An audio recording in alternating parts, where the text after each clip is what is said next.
Je suis contente de vous retrouver. Alors ce matin, je vous ai fait une super vidéo pour vous montrer comment on posait le biais comme ça là sur le zip, parce que je suis en train de faire une veste berger où il y a un zip et où, enfin, je vais vous montrer la finition. Mais ce que je n'avais pas fait attention, c'est que je vous ai tout filmé en accéléré. Donc c'est super pour un petit tuto où on va rien suivre tellement ça va vite. Donc bon, bah vous ne verrez pas comment on met le biais sur le zip, mais je vais vous montrer sur le reste de la veste. C'est le même principe, ça fonctionne de la même façon. On n'hésite pas, on like, on commente, on partage et on s'abonne. C'est comme ça que je pourrai continuer à faire des vidéos, à améliorer au fur et à mesure le contenu et à réfléchir avec vous à avoir des vidéos qui vous correspondent et qui correspondent à ce que vous cherchez. Donc je suis en train de faire un gilet de berger de ce style-là. Là, c'est un gilet de berger de la marque LC Kids. Je ne connais pas, mais bon, bref. Mais on m'a demandé un gilet de berger dans ce style-là. Donc vous voyez, il y a un col, il est fermé avec un zip. Et il est, en fait, il y a un biais tout le long du bord du zip. Et ensuite, il y a le zip. Peut-être allumer une lumière, vous verrez peut-être mieux. Comme ça, ouais. Donc, on a le biais ici tout autour. Et on a ensuite le zip qui vient. Mais le tissu, là, reste à plat dans le biais. Le tissu n'est pas retourné comme il l'est habituellement, en fait, sur la fermeture éclair. Et ensuite, derrière la fermeture éclair, elle est finie avec comment on appelle ça? Un ruban de serger. Elle est finie avec un ruban de serger pour que ce soit plus agréable sur la peau que la fermeture éclair elle-même. Donc moi, ce que j'ai fait, c'est que j'ai pas fait une finition avec au ruban de serger. J'ai fait une finition avec le biais. J'ai fait tout le biais moi-même parce que je fais la veste comme ceci.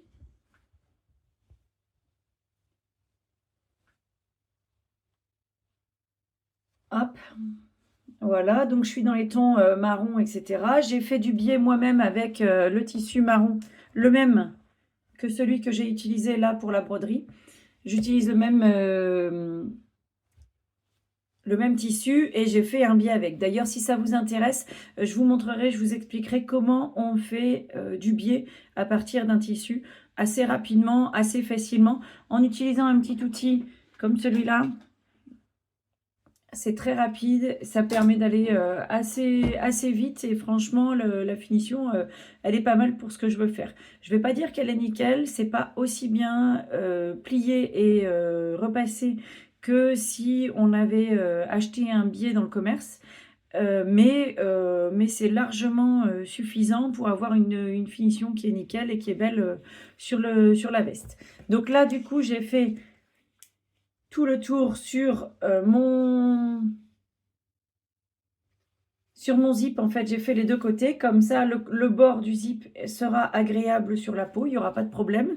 Et maintenant, je vais venir mettre le biais tout autour de la veste et autour des manches aussi. Donc là, je fais en fait comme ça, je mets tout autour, je vais mettre le biais. Je commence, là je suis sur le milieu du dos. Je suis à peu près sur le milieu du dos. Hop, je ne sais pas si je montre de plus loin, si on voit mieux. Donc je me mets à peu près au milieu du dos. Et je ne vais pas coudre le début. Là, je mets des pinces, mais cette partie-là, je ne vais pas la coudre. Je la couds à la fin. Donc là, j'ai cousu le début. J'ai laissé, comme je vous avais dit, j'ai laissé le début toute une zone sans la coudre. Donc j'ai bien laissé, attendez, j'ai 1 mètre, j'ai mon petit réglé. J'ai laissé exactement 11 cm. Je l'ai fait un peu au hasard, hein. Je laisse une grande distance, une bonne petite distance pour pouvoir être sûr d'avoir de la marge après pour faire ma finition. Je vous montrerai comment on fait la finition après. Là, j'arrive dans un angle, j'ai pas mis le reste de mon biais, je l'ai pas pour l'instant accroché sur le bord parce que je veux venir coudre ici pile jusqu'à mes 1 cm du bord. Donc là, j'ai cousu le début et je viens me faire un petit trait. Ça marque pas. Alors moi, mon outil favori pour tracer, pour mettre pour marquer, c'est le... Mince, j'ai appuyé sur mon bouton. Mon outil favori pour tracer, c'est le savon. Là, il est un peu gros mon trait, mais je sais que c'est la partie par ici du trait. Donc je viens et je vais venir coudre jusque pile mon angle. Ouais, bah, du coup, j'ai appuyé sur mon bouton, mon point nœud.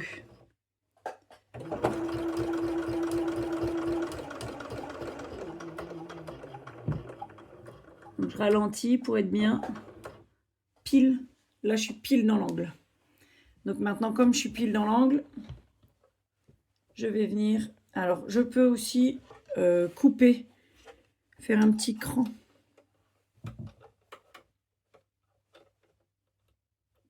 Jusque mon aiguille. Pour que ça se retourne bien. Alors, je fais attention de ne pas couper mon tissu en dessous. Hein. Je coupe que mon biais. Je le coupe dans l'angle jusqu'à mon aiguille. Ah mince, ça n'a pas mis la netteté au bon endroit. J'espère que vous avez vu du coup.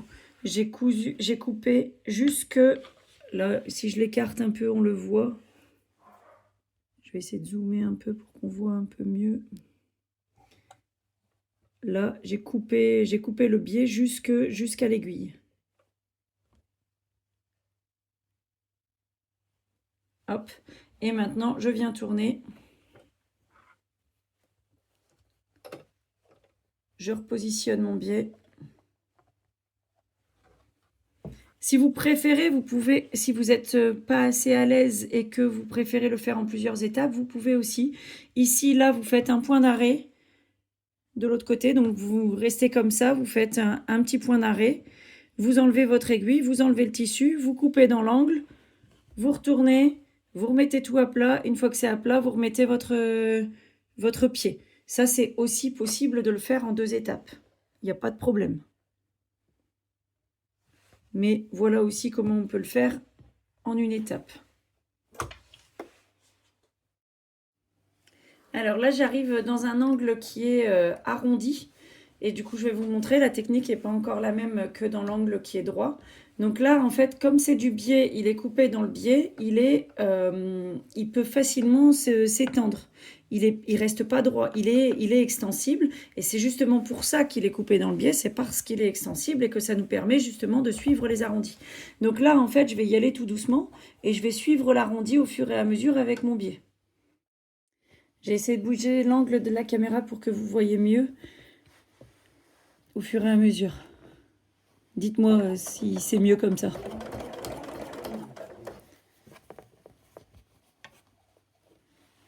Donc j'y vais tout doucement dans l'arrondi. Et là, j'ai fini mon arrondi et je repasse dans une zone plate. Donc là, je suis sur l'encolure.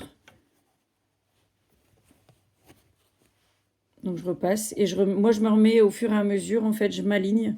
Je remets bien mes... Je vérifie que je suis bien alignée là avec là. Alors là, c'est pas évident de le voir à la caméra parce qu'avec les bouclettes, là, il y a toutes les bouclettes qui dépassent. Mais je m'aligne pas du coup à la bouclette, je m'aligne au tissu qui est en dessous, à ça. Parce que c'est ça qui est important, c'est ça qui va tenir. Ça tient rien du tout en fait. Donc je m'aligne pas du tout à ça. Je m'aligne à la suédine qui est là en dessous. D'ailleurs, je ne vous ai pas parlé de ce tissu. C'est un tissu des Coupons Saint-Pierre. Donc, j'ai acheté du coup 3 mètres pour 45 €. Et la qualité, elle est juste extraordinaire. Il est super agréable d'un côté comme de l'autre. Et il est agréable, il est beau, il est d'une belle qualité, d'une belle finition. J'en suis très très contente. Donc là, je remonte, j'arrive de l'autre côté de l'arrondi, l'autre moitié de l'encolure. Donc je remonte, je me remets bien au bord et j'y vais tout doucement. J'hésite pas, je lève le pied.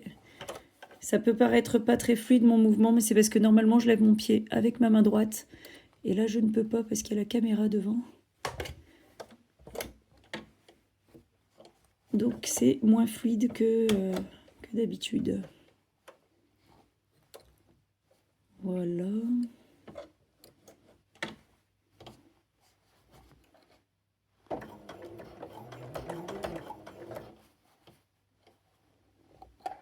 Là, je veux que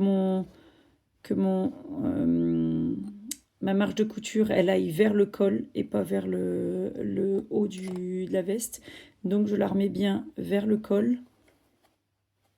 Hop, le temps que j'amène mon biais.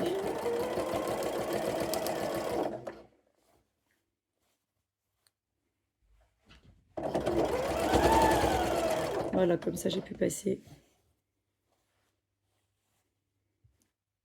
ma marge de couture dans le bon sens.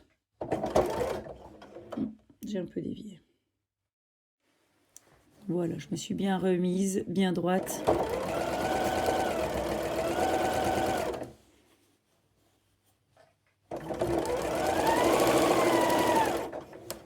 Avec le biais, je trouve ça plus simple de pas mettre les pinces sur tout le long. Parce que je trouve que en fonction justement de l'angle, en fonction de comment on arrive dans l'arrondi, etc., et ben, on tire plus ou moins sur le biais et du coup, on n'arrive pas à la même distance. Je trouve ça compliqué quand on met les pinces tout autour. Et ben, on finit avec un décalage à la fin. Donc, c'est pour ça que moi, je laisse une petite marge au début et je préfère la faire au fur et à mesure. Je le mets au fur et à mesure et je le maintiens en fait bien bord à bord au fur et à mesure.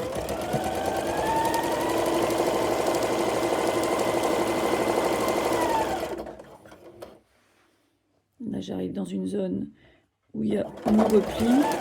Donc, je fais bien attention à ce qu'ils se mettent dans le bon sens.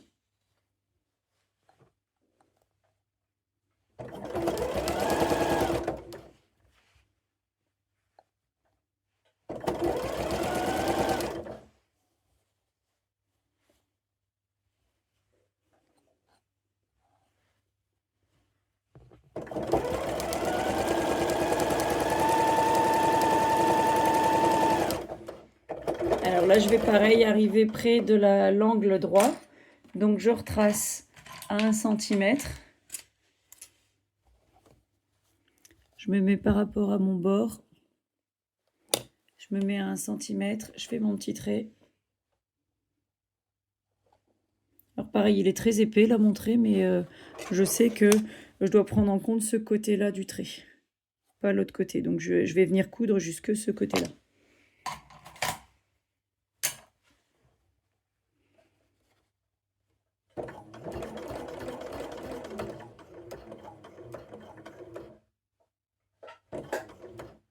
Voilà, quand je suis dans le coin, pareil que tout à l'heure, je coupe. Alors, je ne sais pas si je vais y arriver avec la caméra juste devant.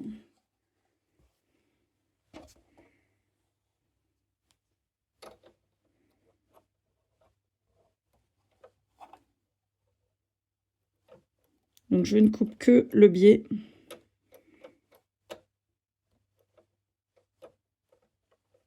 Je coupe pas le tissu en dessous. Et je vais couper jusqu'à l'aiguille.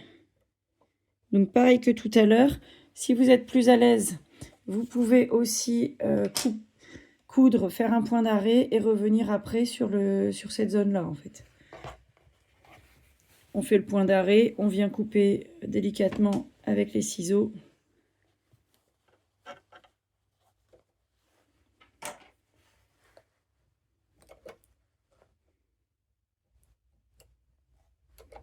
Voilà, je remets bien à plat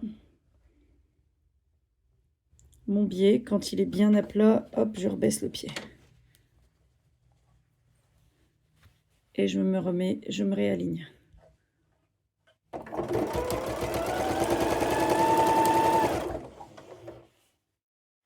Donc voilà, là on arrive avec la fin du biais. Donc j'ai mes 2 morceaux là que je n'ai pas cousus qui sont au milieu du dos.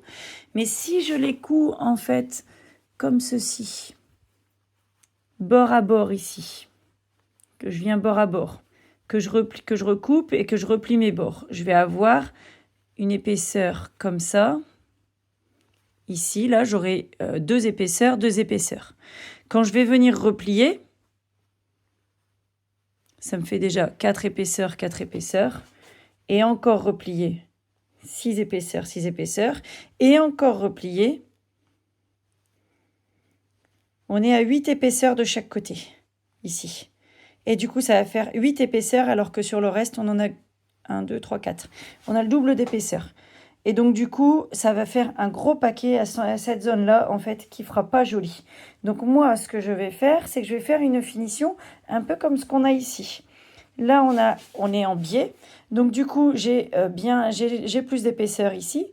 Mais quand je replie, ici, là, mon épaisseur supplémentaire ici, elle est de l'autre côté. Elle n'est pas au même endroit. Donc ici, j'ai 6 épaisseurs et ici, j'en ai 6. Mais à aucun endroit, j'en ai 8. Donc du coup, j'enlève quand même 2 tiers de l'épaisseur. Non, pas 2 tiers. Un quart de l'épaisseur. J'enlève un quart de l'épaisseur par rapport à ce que j'aurais si je faisais ma couture droite. Ce qui va me faire une finition beaucoup plus douce et beaucoup plus fine. Donc là, c'est ce que je vais faire ici. Donc ce que je veux en fait à la fin, c'est que ça ici, ce soit cousu comme ça. Là, je ne sais pas si vous voyez le trait que j'ai fait. Sur celui-là est cousu comme ça. Donc pour ça, il faut que ce soit endroit contre endroit et en biais. C'est cousu dans le biais. Donc du coup, je vais le mettre comme ça, ici à la perpendiculaire. Donc moi, je me suis fait un repère. Voilà comment je fonctionne. J'ai fait un repère ici parce que ma couture, elle doit arriver jusqu'ici. Alors mon repère, pour savoir où il est, il est à 4 cm du bord là. Puisque mon biais fait 4 cm, j'ai pris 4 cm dans ce sens-là pour que je puisse faire bien la diagonale. Donc là, j'ai fait mon repère à 4 cm sur celui-ci. Et sur celui-ci, j'ai fait le repère pour que ça vienne se mettre pile poil. Donc là et là, ça vient pile se mettre en face. Donc là, j'ai mon repère ici, mon repère là. Ces deux repères-là doivent coïncider. Donc, je viens retourner, je mets celui-ci sur l'envers, enfin, je le retourne, mais du coup, là, ici, c'est l'endroit. Et là, ici, c'est l'endroit. Je viens mettre endroit contre endroit. Je mets mon repère sur mon repère, endroit contre endroit. Ici, comme ça. Et là, je viens les mettre à la perpendiculaire. Et je vais venir coudre dans la diagonale. Je remonte, je refais la manip. J'ai fait mon repère ici pour que ça fasse un carré et que je puisse avoir une belle diagonale. Donc à 4 cm parce que j'ai un biais de 4 cm. Si j'avais eu un biais de 2 cm, j'aurais fait un repère à 2 cm ici. Ensuite, ce repère-là, je le reporte ici sur celui-ci, sur l'autre côté. Donc j'ai mon repère en haut ici, en haut là. Je viens ensuite les remettre endroit contre endroit en repliant un des deux à 45. Et je viens mettre mon repère sur mon repère. Là. Et ici, maintenant, je vais venir coudre dans la diagonale. Et c'est pour ça qu'on n'a pas cousu... Oups, pardon. C'est pour ça qu'on n'a pas cousu tout à l'heure cette distance-là, parce que comme ça, là, on peut jouer. On a de la place pour jouer. Donc là, je suis venue me tracer en plus la diagonale pour être sûre, pour pouvoir être plus précise quand je vais venir coudre. Et j'ai mis 2 épingles pour pas que ça bouge.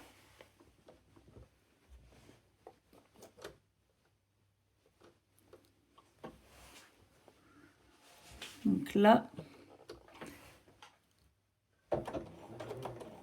marche avant, marche arrière.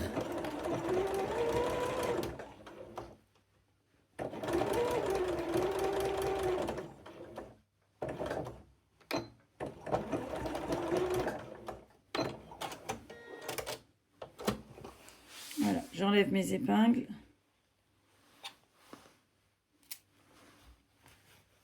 Je vérifie avant de couper. Ah bah j'ai fait une petite erreur, j'ai mal pris mon biais, il s'est replié, donc je vais le remettre bien comme il faut. Vous voyez pourquoi il faut toujours vérifier avant de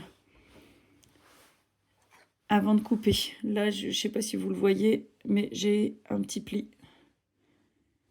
Je suis repassée dans le pli, mais je suis bien dans le bon sens. J'ai bien mon biais qui est du coup coupé, qui est bien cousu dans le biais et qui est bien dans le bon sens, à plat des deux côtés. Et bien à la bonne distance. Donc, et après, ça, on va venir le couper ici à 1 cm. Je refais là et je vous reprends. Donc voilà, j'ai refait. Maintenant, ce coup-ci, c'est bon. Mon tissu est bien repris, il est à plat. Donc c'est bon. Clairement, il y en a qui auraient dit bah, ça se verra pas, ça sera pris dans le repli, etc. Pour moi, ça fera une épaisseur de plus. Et du coup, c'est justement ce que je cherchais pas. Donc, c'est ce que je cherchais à éviter. Donc, du coup, non, je refais. Et puis, en plus, j'aime bien quand les finitions sont bien faites. Donc, on recommence. Et c'est pas grave, ça a pris 3 secondes à refaire. Donc, maintenant, ici, là, je coupe à peu près à 1 cm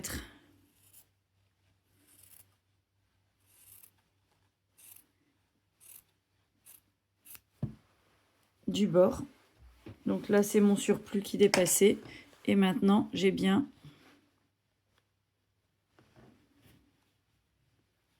ici, là, je couperai après le petit surplus là que j'ai, qui n'est pas dans le bon sens, où je peux le couper maintenant aussi.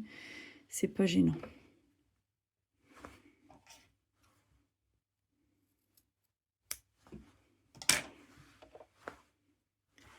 Voilà. Et voilà. Et maintenant, je peux finir la fin de ma couture. Ici, j'aurai une finition ici, nickel. Je vous reprends juste après. Voilà. Et là, du coup, voilà ma finition. J'ai cousu. Je suis bien dans le biais. Et maintenant, quand je vais replier, du coup, j'aurai beaucoup moins d'épaisseur. Ça va être nickel. Je vais replier, du coup, 2 fois. Et je vais recoudre comme ça. Donc là, maintenant, ma veste, j'ai fait la première couture sur le biais tout autour. Donc, j'ai fait tout le tour de la veste comme ça. Maintenant, je vais venir repasser pour que tout mon biais se mette bien comme il faut.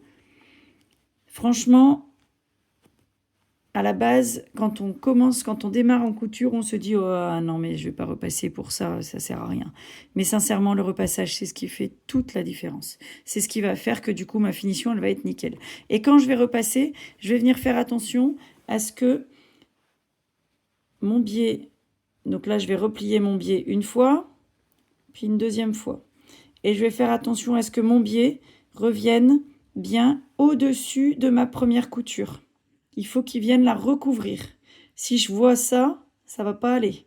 Ça fera pas joli. On va voir déjà la couture, ça fera pas beau. Et en plus, ça veut dire que quand je vais coudre de l'autre côté, c'est pas sûr à 100% que j'attraperai l'autre moitié du tissu.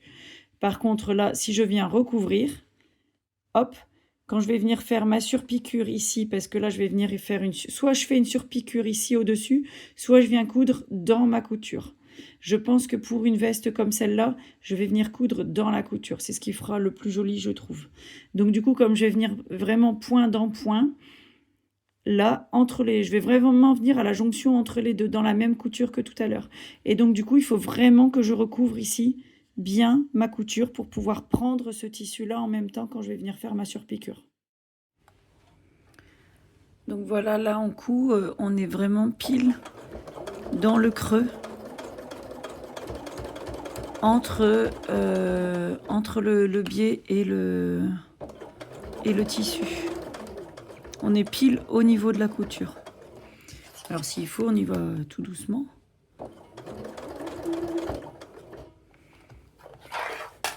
Alors moi, ce que je fais, c'est que j'ai mon pot d'épingles qui est là juste derrière ma machine. Comme ça, je jette mes épingles dedans. Et comme ça, elles sont directement rangées. Il n'y en a pas partout. Elles ne traînent pas. Un plan de travail qui est bien rangé.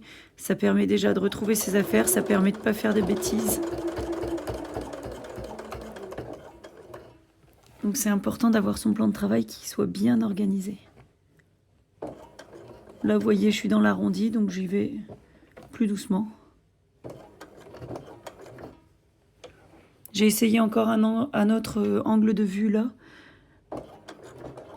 Dites-moi lequel vous préférez. Celui-là, j'avoue que moi, il me permet d'être plus souple dans mes mouvements. Je n'ai pas la caméra qui est juste dans mon passage. Donc, je peux utiliser mes 2 mains. C'est plus pratique pour moi. Mais je pense que là, vous voyez quand même bien.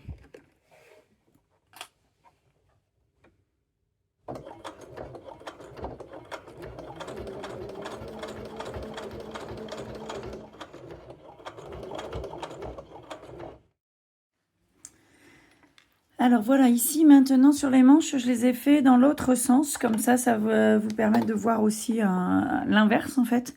Là, j'ai cousu d'abord sur l'arrière. Je vais découdre. J'ai cousu d'abord sur l'envers de mon tissu et je viens replier sur l'endroit.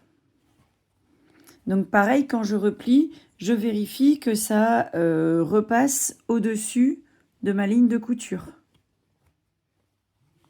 Hop. Voilà. Et là, quand je viens coudre, je viens coudre ici. Alors, je commence toujours par le bas de la manche parce que c'est l'endroit qui se voit le moins au porté.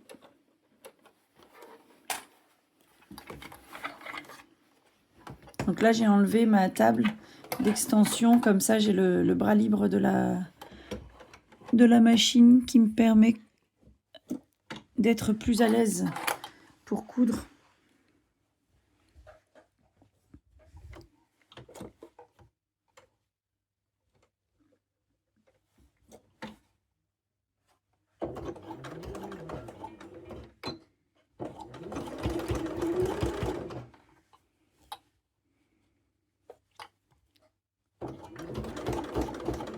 Si je vois que j'ai un petit pli qui se forme, comme là par exemple, là, je n'hésite pas, j'utilise mon poinçon.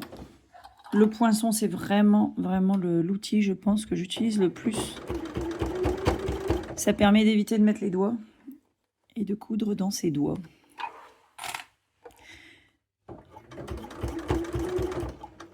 Donc voilà, je fais comme ça tout le tour. Et voilà ce que ça donne en finition, en termes de finition.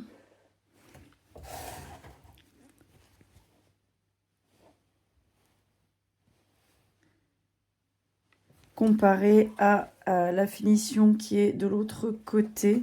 Donc de l'autre côté, la finition elle est comme ça. Il existe un pied pour mettre le biais directement en une seule fois. Et de le faire en une seule fois et du coup l'alignement quand on fait ça il est nickel chrome. Je ne possède pas ce pied, enfin je l'ai sur ma recouvreuse mais je le trouve pas génial en finition, donc ou alors il faudrait que je refasse d'autres tests. Si d'ailleurs certaines d'entre vous l'utilisent et l'aiment bien, et ben dites-le moi en commentaire. J'aimerais bien avoir vos retours et savoir si du coup je m'y remets ou pas. Mais pour l'instant, enfin celui sur la recouvreuse, je l'aime pas trop, mais celui, j'en ai pas sur la machine à coudre. Donc voilà. Alors voilà les bobines, je vous ai fait un petit tuto assez rapide, mais pour vous permettre de voir comment on peut faire les finitions avec le biais. Ces finitions, elles sont quand même bien jolies, elles sont vraiment très sympas, et notamment sur ce genre de matière où c'est du recto verso. Et comme on a les deux faces qui sont belles, on utilise les deux côtés du tissu et du coup on double pas. Quand c'est comme ça et qu'on double pas, c'est vraiment sympa d'avoir une finition au biais. Donc maintenant, moi, il me reste à mettre la fermeture éclair et les poches et la veste sera terminée. Voilà les bobines, c'est fini maintenant. Alors ce que vous pouvez faire, c'est surtout dans vos projets de couture, faites de votre mieux. Mais ce qui est vraiment le plus important, vraiment, j'insiste beaucoup là-dessus, ce qui est le plus important, c'est d'être fier de ce que vous faites. Bravo à vous les bobines, à bientôt.